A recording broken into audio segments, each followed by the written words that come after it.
ఓం శాంతి. July మాసము మనం ముఖ్యంగా రాజయోగిని బ్రహ్మకుమారి మన్మోహిని దీది గారిని మనం గుర్తు చేసుకుంటూ ఉంటాము. యజ్ఞ కార్య భాగాన్ని ఎంతో గొప్పగా నిర్వహించినటువంటి మన్మోహిని దీది గారు 1983 సంవత్సరము జూలై 28వ తేదీన వారి దేహాన్ని త్యాగం చేయడం జరిగింది. బ్రహ్మ బాబాకు చాలా సాన్నిధ్యంలో ఉంటూ సన్నిహితంగా ఉంటూ యజ్ఞ యొక్క కార్యాలన్నింటినీ కూడా ఎంతో చక్కగా నిర్వర్తిస్తూ వారి యొక్క విశేషతలతో మమ్మ తర్వాత మొత్తం యజ్ఞం యొక్క కార్యభాగాన్ని చూసుకున్నటువంటి మన్మోహిని దీది గారు ఎన్నో విశేషతల యొక్క గని మరియు వారి విశేషతల ద్వారా ఎంతోమంది ఆత్మల యొక్క జీవితాన్ని తయారు చేసినటువంటి మాతృస్వరూపిణి యొక్క ఈ 28వ తేదీ వారి యొక్క పుణ్య స్మృతి దినాన్ని మనం జరుపుకోబోతున్నాము. కాబట్టి ఈరోజు వారి యొక్క ముఖ్యమైనటువంటి విశేషతలు ఏవైతే 31 పాయింట్లు మధుబన్ నుండి రావడం జరిగింది వాటిని మనం 2 ఎపిసోడ్లలో వినబోతున్నాము. ఈరోజు మొదటి ఎపిసోడ్ మనం వింటున్నాము. మొదటి పాయింట్ దీది మన్మోహిని జీకి విశేషతాయే తథా అన్మోల్ శిక్షాయే. దీది మన్మోహిని గారి విశేషతలు మరియు అమూల్యమైనటువంటి శిక్షణలు. మొదటి పాయింట్, दीदी जी जिस घड़ी बाबा के पास आई बाबा को देखा और सेकंड में निश्चय बुद्धि बन गई. उसी समय निर्णय लिया कि मुझे तो बाबा का बनकर समर्पित रूप से यज्ञ की सेवा करनी है. దీది గారు ఏ ఘడియలో అయితే బాబా దగ్గరకు వచ్చారో బాబాను చూశారో సెకండ్లో నిశ్చయబుద్ధిగా అయిపోయారు. అదే సమయం నిర్ణయం చేశారు, నేను బాబా వారిగా అయి సమర్పిత రూపంలో యజ్ఞ సేవను చేయాలి. उन्होंने धन संपदा लोक लाज कुल की परवाह किए बिना एक धक से नष्टो मोहाबन स्वयं को समर्पित कर दिया. చాలా గొప్ప ఇంటి కూతురు, గొప్ప ఇంటి కోడలు మన్మోహిని దీది గారు. అయినా కానీ వారు లోకం యొక్క కుల మర్యాదలను మరియు ధనాన్ని సంపత్తిని అన్నిటినీ లెక్క చేయకుండా ఒక్కసారిగా నష్టమోహులుగా అయి స్వయాన్ని సమర్పితం చేసేసారు. ఏక్ బల్ ఏక్ భరోసా, ఏక్ బాబా దూసరా నా కోయి, యహ్ ఉన్కా మూల మంత్ర థా. ఒకే బలము ఒకే నమ్మకము, ఒక్క బాబా తప్ప రెండో వారెవ్వరూ లేరు అని ఈ రెండు వారి యొక్క మూల మంత్రాలు. ऐसे ही हमें भी स्वयं को मन बुद्धि से समर्पित कर एक व्रता बनना है. అలాగే మనం కూడా స్వయాన్ని మనస్సు బుద్ధి ద్వారా సమర్పితం చేసి ఏకవ్రతులుగా కావాలి. రెండవ పాయింట్, సచ్చి మస్తానీ గోపిక, సత్యమైనటువంటి మస్తానీ గోపికలాగా ఉండేటువంటి వారు. दीदी जी का लौकिक नाम गोपी था. वह गोपियों की तरह ही बाबा की मुरली के प्रति मस्तानी थी. దీది యొక్క లౌకిక నామము గోపి. పేరెలా గోపినో అలాగే గోపిక వలె బాబా యొక్క మురళికి చాలా మస్తాని అంటే పిచ్చివారిలాగా ఉండేవారు. బాబా యొక్క మురళితో చాలా చాలా చాలా చాలా పిచ్చి ప్రేమ ఉండేది. బాబాసే అటూట్ ప్యార్త, మరియు బాబాతో కూడా అచంచలమైనటువంటి ప్రేమ ఉండేటువంటిది. నజ్రోమే సదా ఏక్ బాబా హీ బస్తా, కళ్ళల్లో ఒక్క బాబానే ఎప్పుడు ఉండేటువంటి వారు. దీది కే దిల్ మే ఏక్ బాబా కే సివాయ్ కోయి భీ నహీ సమాయా. దీది యొక్క హృదయంలో ఒక్క బాబా తప్ప రెండో వారు ఎవ్వరూ ఉండేవారు కాదు. बाबा के प्यार में आप कभी डांस करती तो सेमी ट्रांस में जाकर लवलीन हो जाती थी. బాబా యొక్క ప్రేమలో అప్పుడప్పుడు డాన్స్ చేసేటువంటి వారు, మరి అప్పుడప్పుడు సెమీ ట్రాన్స్లో వెళ్ళి లవ్లీనంగా అయిపోయేవారంటే మగ్నం అయిపోయేవాళ్ళు బాబా ప్రేమలో. ऐसे ही हमें भी लवलीन स्थिति बनानी है, एक बाबा के प्यार में समाये रहना है. అలాగే మనం కూడా లవ్లీన స్థితిని తయారు చేసుకోవాలి, ఒక్క బాబా యొక్క ప్రేమలో ఇమిడి ఉండాలి. మూడవ పాయింట్, సచ్చి పతివ్రత సతీవ్రత పితావ్రత. మన్మోహిని దీది గారి ముఖ్యమైన మూడవ విశేషత సత్యమైన పతివ్రత సతీవ్రత పితావ్రత. सदा तुम ही संग खाऊं, तुम ही संग बैठूं, तुम ही से रास रचाऊं, ऐसी एक व्रता होकर सदा एक के ही गुण गाते, दीदी जी बाप दादा की आज्ञाकारी वफादार ऑनेस्ट बनकर रही। మరి దీది సదా ఎలా ఉండేవారు, నీతోనే తింటాను, నీతోనే కూర్చుంటాను, నీతోనే రాస్ చేస్తాను, అంటే ఒక్క బాబాతోనే తినటము, తాగటము, ఉండటము, చేయడము ఏదైనా కానీ ఒక్క బాబాతోనే, ఇలాంటి ఏకవ్రతులుగా ఉండేవారు. సదా ఒకరి యొక్క గుణాలని గానం చేస్తూ దీది బాప్దాదాకి ఆజ్ఞాకారులుగా మరియు నిజాయితీపరులుగా నమ్మకస్తులుగా ఉండేటువంటి వారు. కభీ కిసి వస్తువు వ్యక్తి కి తరఫ్ ఆకర్షిత్ నహీ హుయి, ఎప్పుడు ఏ వస్తువు ఏ వ్యక్తి కానీ ఇంకా దేనిపైన కూడా ఎటువైపు కూడా ఆకర్షితం అవ్వలేదు. కహీ బీ ఉన్కి ఆంఖ్ నహీ డూబీ, వారి నేత్రాలు ఎవరిపైన పోలేదు, ఎక్కడ పోలేదు. సదా స్వయంకో తృప్త్ అనుభవ్ కియా, సదా స్వయాన్ని ఎప్పుడు తృప్తిగా భావించారు. स्वयं एक नामी और इकोनॉमी का अवतार बनकर रही और दूसरों को भी यही प्रेरणा दी. స్వయం ఏక్ నామి అంటే ఒక్క బాబా యొక్క నామస్మరణ చేస్తూ ఉండాలి, అంటే ఒక్క బాబా ప్రేమలోనే ఉండాలి, మరియు ఎకానమీ అంటే చాలా పొదుపుగా ఉండేటువంటి వారిగా ఉంటూ ఇతరులు కూడా అలాగే ఉండేటువంటి ప్రేరణని ఇచ్చారు. 4వ point, number 1 godly student. Number 1 godly student. आप लौकिक में स्कूल नहीं गई, लेकिन भगवान का नंबर 1 स्टूडेंट बनकर आप सबकी టీచర్ बन गई. లౌకికంలో స్కూల్కి వెళ్ళలేదు, ఏం చదువుకోలేదు, కానీ భగవంతుడి దగ్గర నంబర్ 1 స్టూడెంట్గా అయ్యి అందరికీ టీచర్గా కూడా అయ్యారు. आप क्लास में कभी भी बिना कॉपी पेन के नहीं गई. బుక్కు పెన్ను లేకుండా దీది ఎప్పుడు క్లాస్లోకి రాలేదట. ఇది చూసుకునే విషయం కదా, మనము ఎంత రాసుకుంటున్నాం బాబా పాయింట్స్ని, అంత విలువ ఉందా బాబా పైన, బాబా యొక్క మురళి పైన. आपको बाबा के महावाक्यों से अर्थात मुरली से अति प्यार था. बहुत ध्यान से सबसे आगे बैठकर मुरली सुनती और उसने बहुत अच्छे गुह्य प्रश्न निकालती और सबको उससे रिफ्रेश करती.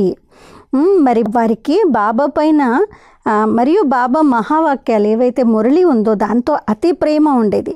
చాలా శ్రద్ధతో అందరికంటే ముందు కూర్చొని మురళి వినేటువంటి వారు, మరియు దాంట్లో నుండి చాలా మంచి మంచి ప్రశ్నలను తీసి అందరికీ పంపించి అందరినీ రిఫ్రెష్ చేసేటువంటి వారు. ఇప్పుడు మనం ఏదైతే మురళిలో ప్రశ్న జవాబు, మొదటి సారము, ధారణ యొక్క 2 పాయింట్స్, ఇవన్నీ బాబా ఇలా చెప్పలేదు కదా. బాబా మనం ఎక్కడైతే పాట నుండి మొదలు పెడతామో ఓం శాంతి అని చెప్తామో అక్కడి నుంచి చెప్పేవారు. కానీ 4 పేజీల మురళి గుర్తుపెట్టుకోవడం కష్టం కాబట్టి మన్మోహిని దీది గారు ఆ మురళిని చాలా చక్కగా స్టడీ చేసి వాటిల్లో నుండి ఈ మెయిన్ పాయింట్స్ని తీయడం జరిగింది. అట్లీస్ట్ 4 పేజీల మురళి గుర్తులేకపోయినా కానీ ఈరోజు బాబా యొక్క మెయిన్ పాయింట్స్ ఏవైతే ఉంటాయో అవైనా గుర్తుపెట్టుకుని అని. అందువల్ల ఈ క్వశ్చన్ ఆన్సర్లు ఎవరు తయారు చేశారు, దీది గారు చేశారనమాట. వీటితో అందరినీ రిఫ్రెష్ చేసేవారు. किसी के पत्रों का उत्तर देते समय दीदी बाबा के कुछ महावाक्य उस पत्र में ज़रूर लिखती. ఎవరికైనా లెటర్లు రాసేటప్పుడు మన్మోహిని దీది గారు తప్పకుండా ఆ లెటర్లో బాబా యొక్క మహావాక్యాలని కూడా కొన్నింటిని రాసేవారు. हमें भी सदा स्टूडेंट लाइफ में रहना है. लक्ष्य रहे जब तक जीना है तब तक सीखना है. మనం కూడా ఎప్పుడు స్టూడెంట్ లైఫ్లో ఉండాలి మరియు లక్ష్యాన్ని పెట్టుకోవాలి. ఎప్పటిదాకా జీవిస్తామో అప్పటిదాకా చదువుకోవాలి, నేర్చుకోవాలి. बाबा के महावाक्य ही हमारी पढ़ाई है, उस पर पूरा ध्यान देना है. బాబా యొక్క మహావాక్యాలే మన చదువు ఉంది, దానిపైన పూర్తి ధ్యానాన్ని శ్రద్ధని ఉంచాలి. 5వ పాయింట్, భాషణ నహీ కియా సబ్కో భాషణ ది. ఎప్పుడు లెక్చర్లు, భాషణాలు, ఉపన్యాసాలు ఇవ్వలేదు, కానీ అందరికీ భాషణ అంటే అనుభూతి, ప్రేమను పంచారు. आपने कभी बड़ी स्टेज पर जाकर प्रवचन नहीं दिए, लेकिन एक एक को जिगरी पालना देकर स्नेह की भाषणा दी. వారు ఎప్పుడు పెద్ద పెద్ద స్టేజ్ల పైన వెళ్ళి ఉపన్యాసాలను ఇవ్వలేదు, కానీ ఒక్కొక్కరికి హృదయపూర్వకమైనటువంటి పాలననిస్తూ స్నేహంతో వారికి అలాంటి భాసన అంటే వారికి అలాంటి ప్రేమ అనుభూతిని కలిగించారు. సభీ కా ప్యార్ ఏక్ బాబా సే జుడాయా, అందరి ప్రేమను ఒక్క బాబాతో జోడింపచేశారు. हर एक को इतना निस्वार्थ प्यार दिया जो और किसी में उसकी बुद्धि ना जाए. ఎంత నిస్వార్థమైన ప్రేమని ప్రతి ఒక్కరికి ఇచ్చారంటే వారి బుద్ధి ఇంకెటువైపు వెళ్లకుండా ఒక్క బాబాతోనే అంటిపెట్టుకుని ఉండేలాగా చేశారు. दीदी हमेशा कहती, भाषण देने वाले तो अनेक हैं, लेकिन आप उन्हें ईश्वरीय स्नेह की ऐसी भासना दो जो वह एक धक से बाबा पर न्योछावर हो जाए. దీది ఎప్పుడు అనేవారు, ఉపన్యాసాలు ఇచ్చేవాళ్ళు చాలామంది ఉన్నారు, కానీ మీరు వారిని ఈశ్వరీయ స్నేహం యొక్క ప్రేమతో ఎలా కట్టిపడేయాలి అని అంటే ఒక్కసారిగా బాబా పైన వారు బలిహారం అయిపోవాలి. అలాంటి ఈశ్వరీయ స్నేహము ప్రేమనివ్వండి అని దీది చెప్పేవారు. 6వ పాయింట్, పరఖనే और निर्णय శక్తి మే నంబర్ 1, పరిశీలించి మరియు నిర్ణయించేటువంటి శక్తిలో నంబర్ 1గా ఉండేవారు. दीदी की बुद्धि इतनी स्वच्छ और स्पष्ट थी जो सामने किसी भी आत्मा आए उसे फौरन परख लेती और उसकी हर आवश्यकता को पूरा कर उन्हें बाबा का बना देती. दीदी యొక్క బుద్ధి ఎంత స్వచ్ఛంగా మరియు స్పష్టంగా ఉందంటే ఏ ఆత్మ అయినా ఎదురుగా వచ్చినా కానీ వారిని వెంటనే పరిశీలించి వారికి ఏం అవసరం ఉందో ఆ అవసరాన్ని పూర్తి చేసి బాబా వారిగా చేసేసేటువంటి వారు. दीदी के बात करने का टैक्ट ऐसा था जो बड़े बड़े VIPs भी दीदी जी से मिलने के बाद रेगुलर स्टूडेंट बन जाते. दीदी మాట్లాడేటువంటి పద్ధతి ఎలా ఉండేది అని అంటే చాలా పెద్ద పెద్ద విఐపీస్ కూడా దీదీని కలిసిన తర్వాత మాట్లాడిన తర్వాత బాబా యొక్క రెగ్యులర్ స్టూడెంట్స్గా అయిపోయేటువంటి వారు. బాబా भी कहते बच्चे किसी की नब्ज देखकर फिर दवाई दो. అందుకనే బాబా కూడా ఏమంటారు, పిల్లలు ఎవరికైనా జ్ఞానం చెప్పేటప్పుడు వారి యొక్క నాడిని పరిశీలించి వారికి మందు ఇవ్వండి అని అంటారు. ऐसे दीदी हर एक की नब्ज को परखती और फिर उसे उसी तरह की पालना देती. అలానే దీది గారు కూడా వారి నబ్జ్ అంటే వారి యొక్క పల్స్ని చూసేటువంటి వాళ్ళు, వారి నాడిని చూసి పరిశీలించి వారికి అలాంటి పాలన ఇచ్చేవారు. हमें भी उनके समान सेवा करके हर आत्मा को बाबा के समीप लाना है. మనం కూడా వారిలాగానే వారి సమానంగా సేవని చేస్తూ ప్రతి ఆత్మను బాబాకి సమీపంగా తీసుకొని రావాలి. 7వ పాయింట్, దృష్టి మే రూహానీ జాదూ. వారి యొక్క దృష్టి ఎలా ఉండేది అని అంటే ఒక ఆత్మిక మ్యాజిక్ జరుగుతుంది లోపల, ఒక మంత్రజాలం వేసినట్టు ఉండేది వారి దృష్టి. दीदी जी को आत्मिक स्थिति में रहने का बहुत अच्छा अभ्यास था.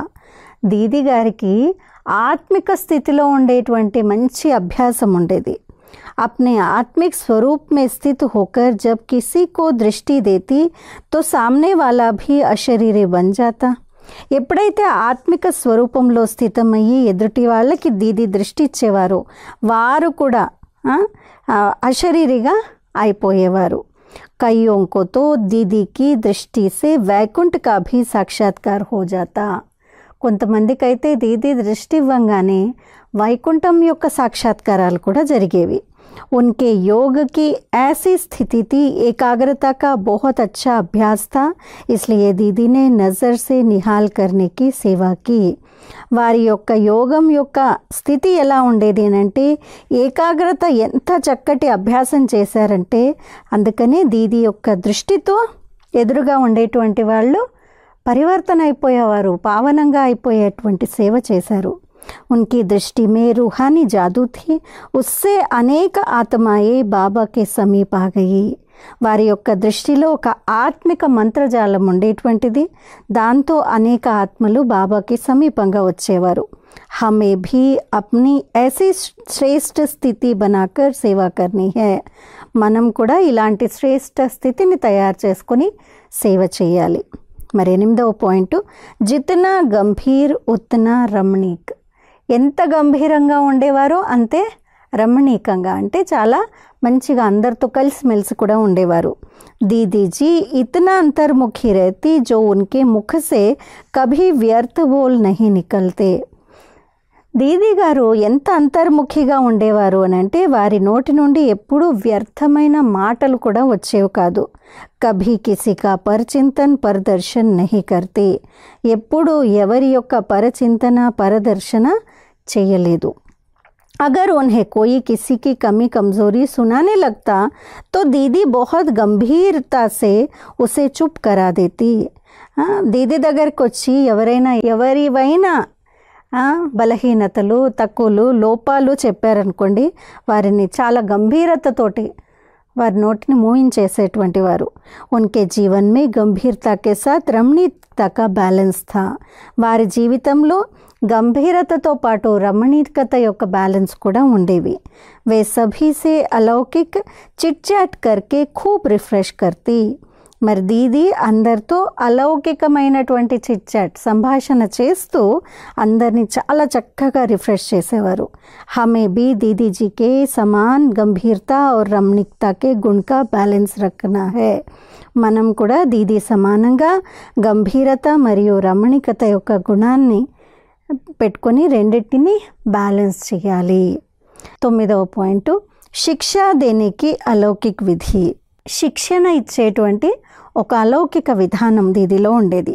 దీది కభీ సునీ సునాయి ఏక్ తరఫ్ కి బాతోం కే ఆధార్ పర్ నిర్ణయ నహీ లేతి. దీది ఎప్పుడూ ఎవరైనా చెప్పినటువంటి వినిపించినటువంటి మాటలు లేదు ఒకవైపు మాటలు విని నిర్ణయాన్ని తీసుకునేవారు కాదు.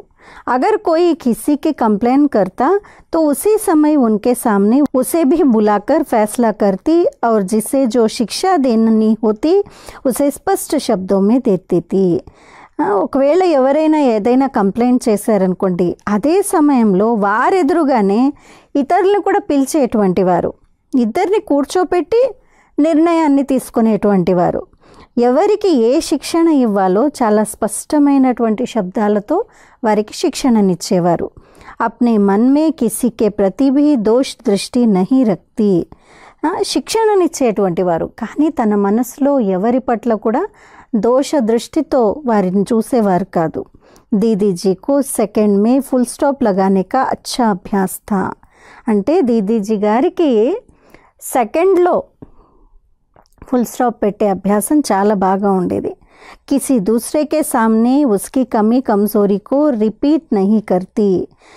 దీది ఎవరి యొక్క బలహీనతలను కానీ లోపాలు తక్కువలని కానీ ఇతరుల ముందు రిపీట్ చేసేటువంటి వారు కాదు. ఐసే హమే భీ సబ్కి పాలన కర్నీ హై. అలా మనం కూడా అందరి పాలన చెయ్యాలి. ఏక్ తరఫ్కి బాత్ సున్కర్ నిర్ణయ నహీ లేనా హై. ఒకవైపు మాటల్ని విని ఇప్పుడు నిర్ణయాలు తీసుకోకూడదు. 10వ పాయింట్, సఖీ స్నేహమే నంబర్ 1. సఖీ స్నేహం, సఖులు అని అంటే జ్ఞానం యొక్క చిట్చా చేసేవారు. కొంతమంది ఫ్రెండ్స్ ఉంటారు కానీ వాళ్ళు లోకాభిరామాయణం మాట్లాడతారు. కానీ సఖీ అని అంటే దీది ఎప్పుడు అనేవారు జ్ఞానం యొక్క చింతన, అలాంటి మాటల్ని మాట్లాడేటువంటి వారు. అలాంటి స్నేహంలో నెంబర్ 1. दीदी सभी को सखी स्नेह देकर बाबा का बना देती. उनसे सखी स्नेह में यज्ञ की गहरी गहरी रूह रिहान करती. దీది అందరికీ సఖీ స్నేహాన్ని ఇచ్చి బాబా వారిగా చేసేటువంటి వారు. వారితో సఖీ స్నేహంతో యజ్ఞం యొక్క లోతైనటువంటి విషయాలని రూరిహాన్ చేసేటువంటి వాళ్ళు, అలాంటి లోతైన సంభాషణలు చేసేటువంటి వారు. దీది కహతి సహేలి నహీ బన్నా సఖీ బన్నా. దీది ఎప్పుడు అనేవారు అనమాట, సహేలిగా కాకండి సఖులుగా కండి. అంటే ఈ హిందీలో సహేలి సఖీ రెండిటికి ట్రాన్స్లేషన్ ఏంటి అంటే స్నేహితురాలు స్నేహితుడు అనే అర్థము. కానీ సహేలి అని అంటే ఇంకా లోకాభిరామాయణం మాట్లాడుతూ ప్రపంచకంగా ఉండేటువంటి వాళ్ళు. సఖులు అని అంటే ఆత్మిక సంభాషణలు చేసేటువంటి వారు అని అర్థము. సహేలియా ఆపస్ మే పరిచింతన్ కరేగి, సఖియా జ్ఞాన్ కి చిట్ చాట్ కరేగి. సహేలి అని అంటే వారు పరస్పరంలో పరిచింతన చేస్తూ ఉంటారు. సఖి అని అంటే జ్ఞానం యొక్క సంభాషణలు చేస్తూ ఉంటారు. దీదీకి సబ్సే ఫేవరెట్ సఖి దాది జానకి జీ థీ. దీదీకి చాలా ఫేవరెట్ సఖి ఎవరు అని అంటే దాदी जानकी ఉండేవారు. जब भी दोनों सखियाँ आपस में मिलती बाबा की बातों पर बहुत गहरी रूह रिहान करती. ఇద్దరు సఖీలు ఎప్పుడైతే పరస్పరం కలిసేటువంటి వారో వారిద్దరూ చాలా చక్కగా జ్ఞానం యొక్క లోతైన సంభాషణ చేసేవారు. उसमें इतना मगन हो जाती जो समय का भी पता नहीं चलता. ఈ జ్ఞాన మంథన చింతనలో ఎంత లోతుగా వెళ్ళేవారు అని అంటే టైం ఎంత అయిందో కూడా తెలిసేది కాదు. इतना मगन हो जाती जो समय की भी पता नहीं चलता. हम भी आपस में ज्ञान की अनुभवों की ही वार्तालाप करें. అలా మనం కూడా పరస్పరంలో జ్ఞానం యొక్క మాటలు అనుభవం యొక్క ఇచ్చిపుచ్చుకోవటాలే చేయాలి. 11వ పాయింట్ సదా నిర్భయ్ నిడర్ ఔర్ నిశ్చింత్. సదా నిర్భయులుగా నిడర్, అది కూడా నిర్భయ్ నిడర్ అని అంటే భయం లేనటువంటి వారు అని, నిశ్చింతులుగా ఉండేవారు. दीदी कभी किसी बात में भयभीत नहीं होती. बाबा की शक्तियों में उनका अटूट विश्वास था. దీది ఎప్పుడు ఏ మాటలో కూడా భయభీతులుగా అయ్యేవారు కాదు. బాబా యొక్క శక్తులపైన వారికి అనంతమైనటువంటి విశ్వాసం ఉండేటువంటిది. నిశ్చయ్ అటల్ థా ఇస్లియే సదా నిర్భర్ రహి. నిశ్చయం ఎప్పుడూ చక్కగా ఉండేది, ఎప్పుడు కదలకుండా ఉన్నటువంటి నిశ్చయం, అందుకనే నిర్భయులుగా కూడా ఉండేవారు ఎప్పుడు. यज्ञ के सामने कैसी भी परिस्थिति आई उसमें सदा निश्चिंत. యజ్ఞం ఎదురుగా ఎలాంటి విషయాలు వచ్చినా ఎలాంటి పరిస్థితులు వచ్చినా కానీ సదా నిశ్చింతగా ఉండేవారు. కభీ క్యో క్యా కా ప్రశ్న నహీ కియా, సదా ప్రసన్న చిత్ రహి. ఎప్పుడు ఎందుకు ఏంటి అనేటువంటి ప్రశ్నలు రాలేదు, సదా ప్రసన్న చిత్తులుగా ఉండేవారు. कभी उनके चेहरे पर चिंता के चिन्ह दिखाई नहीं दिया. ఎప్పుడు వారి ముఖం పైన చింత యొక్క చిహ్నాలు కనిపించలేదు. బాబా కా యజ్ఞ హే, బాబా యజ్ఞ రక్షక్ హే, వహ్ అప్నే యజ్ఞ కి సంభాల్ స్వయం కర్తా హే. ఎప్పుడు ఎలా అనేవారు, ఇది బాబా యజ్ఞము, బాబా యజ్ఞ రక్షకుడు ఉన్నారు అని, వారే యజ్ఞ సంభాలన చేస్తారు అని స్వయం ఎప్పుడు నిశ్చింతగా ఉండేవారు. इसी निश्चय के आधार से निश्चिंत रही हम सबको भी ऐसी स्थिति बनानी है. సో ఇలాంటి నిశ్చయం యొక్క ఆధారంతో నిశ్చింతగా ఉండేవారు. మనం కూడా అలా నిశ్చింతగా అలాంటి స్థితిని తయారు చేసుకోవాలి. 12వ పాయింట్ సచ్చాయి సఫాయికి ప్రతిమూర్తి. సత్యత స్వచ్ఛత యొక్క ప్రతిమూర్తిగా ఉండేవారు. दीदी को सच्चाई अति प्रिय थी. अगर कोई अपनी गलतियां सच्चे दिल से महसूस कर लेता तो उसे क्षमा कर देती और आगे बढ़ने की प्रेरणा देती. దీదీకి సత్యత అనేటువంటిది పరమ ప్రియము.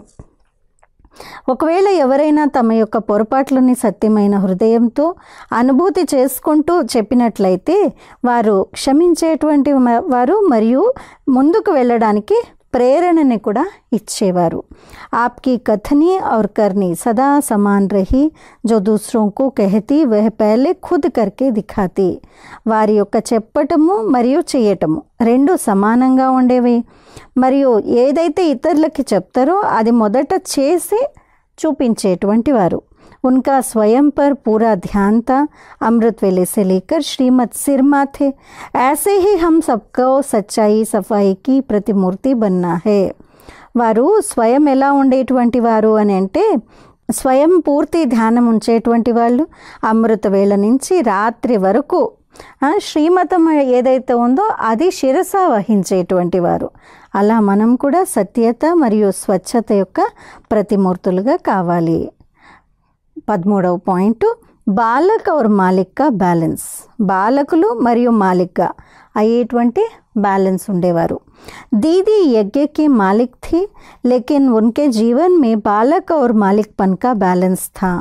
దీది యజ్ఞం యొక్క మాలిక్గా ఉండేవారు, కానీ వారి జీవితంలో బాలక్ మరియు మాలిక్పన్ యొక్క బ్యాలెన్స్ ఉండేది. जो यथार्थ बात होती वह मालिकपन सबके सामने रखती, लेकिन अगर सबकी एकमत नहीं होती तो बालकपन उसे भूल जाती. ఏదైతే యథార్థమైనటువంటి విషయం ఉందో మాలిక్గా అయి అందరు ఎదురుగా పెట్టేవారు. కానీ ఒకవేళ అందరూ ఏకమతంగా లేరనుకోండి, అప్పుడు బాలకులుగా అయ్యి దాన్ని మర్చిపోయేటువంటి వాళ్ళు. కభీ బహస్ యా డిబేట్ మే సమయ్ నహీ గవాతి, ఎప్పుడూ కూడా వారితో పోట్లాడటము లేదు, సిద్ధం చేయటము లేదు, డిబేట్ చేయడంలో వారి సమయాన్ని పోగొట్టుకోలేదు.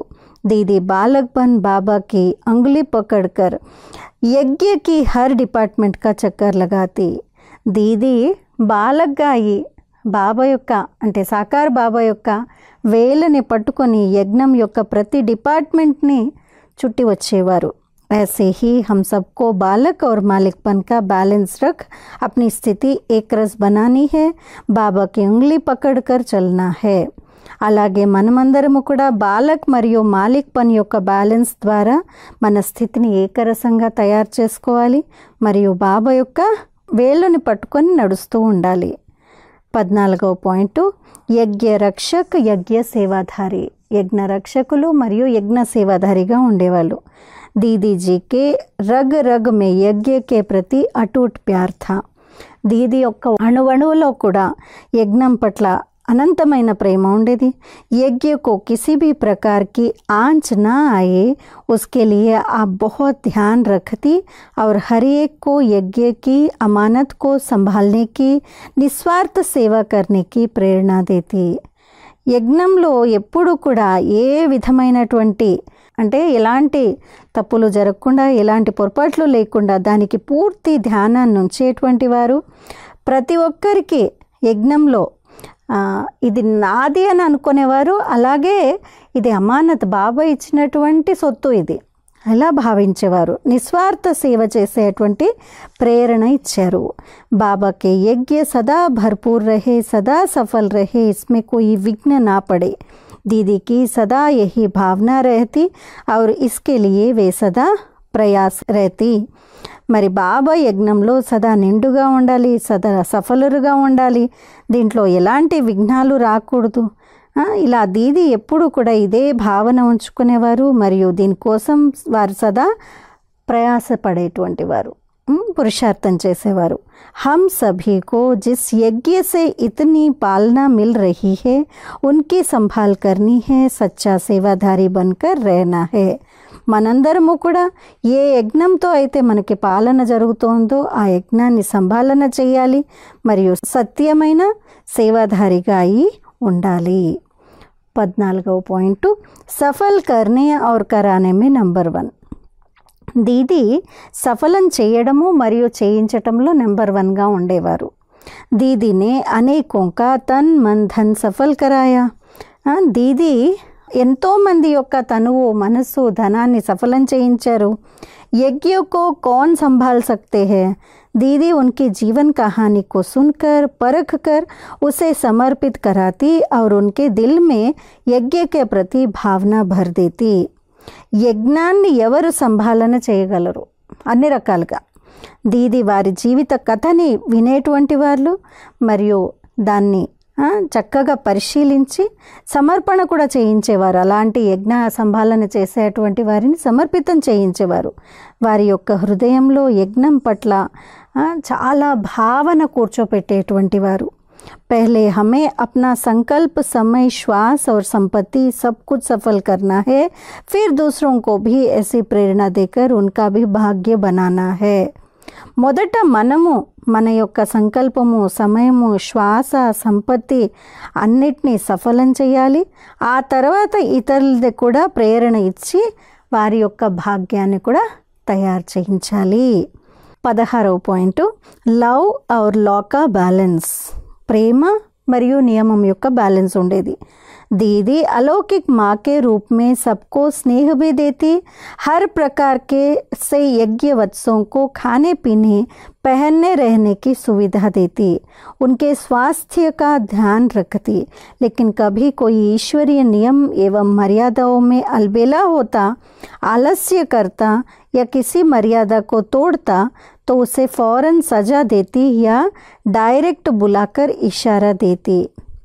दीदी ఒక అలౌకిక తల్లి రూపంలో అందరి యొక్క స్నేహాన్ని నింపేవారు, అందరిలో స్నేహాన్ని ఇచ్చేవారు.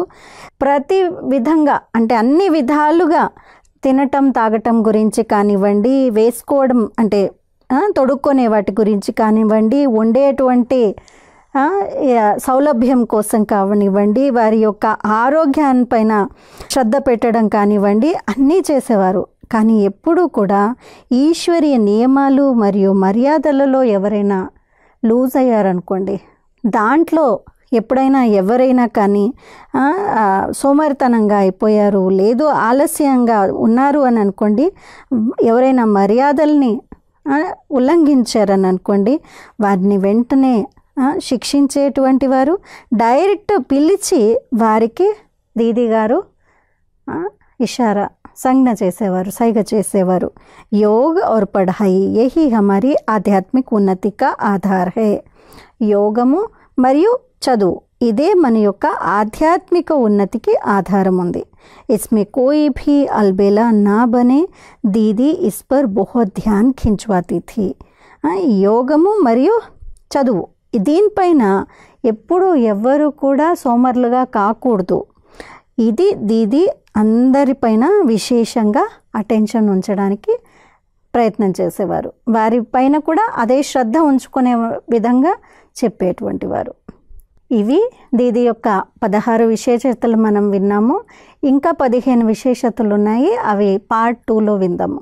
తప్పకుండా మీరందరూ కూడా పార్ట్ 2 కూడా వినవలసిందిగా రిక్వెస్ట్ చేస్తున్నాము. ఇలాంటి దీది మన్మోహిని ఇన్ని విశేషతలు కానీ వింటూ ఉంటే ఇంకా వినాలనిపిస్తుంది, చదువుతుంటే ఇంకా చదవాలనిపిస్తుంది. స్థూలంగా మనం చూసి ఉండకపోవచ్చు దీది గారిని, కానీ వీరి విశేషతల ద్వారా వారి యొక్క జీవితం ఎలా ఉండేది, వారి యొక్క పర్సనాలిటీ వ్యక్తిత్వం ఎలా ఉండేది అని కనిపిస్తోంది కదా. మరి తప్పకుండా ఈ గుణాలని విశేషతల్ని మన జీవితంలో కూడా తీసుకొని ఆప్ సమాన్ అని అన్నారు బాబా. బాబా సమానంగా మరియు దీదీల సమానంగా, దాదీల సమానంగా అయ్యేటువంటి పురుషార్థాన్ని చేద్దాము. మరి 2వ పాటలో మళ్ళీ కలుసుకుందాం. అచ్చా. ఓం శాంతి.